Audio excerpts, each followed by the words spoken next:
Good evening and welcome to Creations by Sweets. My name is Makaylas Harp and I'm your host tonight, and I'm going to show you how to use your KitchenAid stand mixer to make the most incredible homemade whipped cream in your entire life.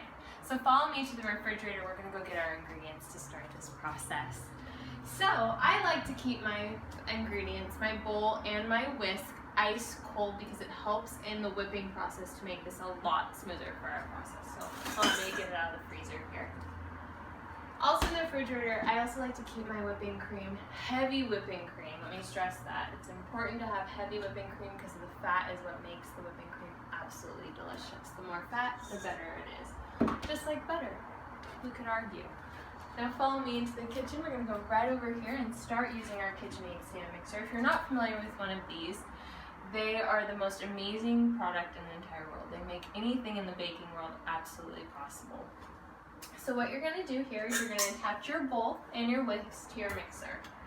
Mine's a professional stand mixer, so my setup's a little different than the classic bowl.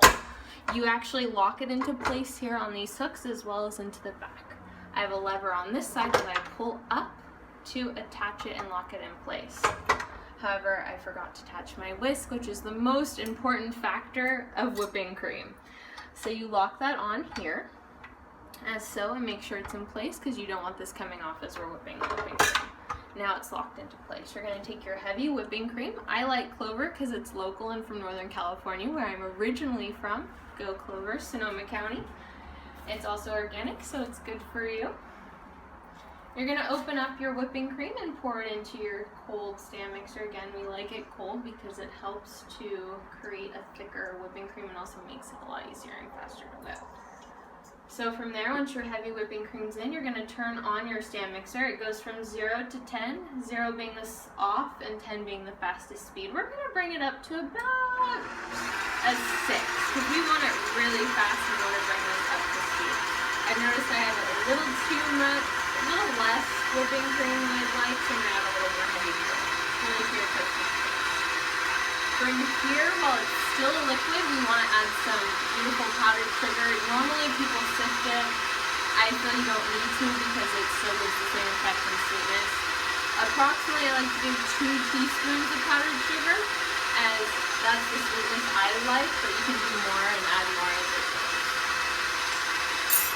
I'm also going to be placing 2 capsules of vanilla extract into this to give it a little bit of more flavor besides the sweetness, helps with everything. I originally got this stand mixer actually for Christmas, and I was so excited when I got it because it was wrapped under the tree. My dad and my stepmom got it for me, and I had no idea until I unwrapped that huge bow, and there it was. It was like an unbelievable experience. I was so excited. And then I've been baking and making creations ever since. Again, about 2 capsules of that, approximately 2 tablespoons in all. I'm going to turn up the speed just because we don't have a lot of time to make. Now, as you last saw, I did turn up the speed to 10. However, we did take a quick break due to the loudness of the stand mixer. So now we're back with the final product. And what we have here is the final product of whipping cream.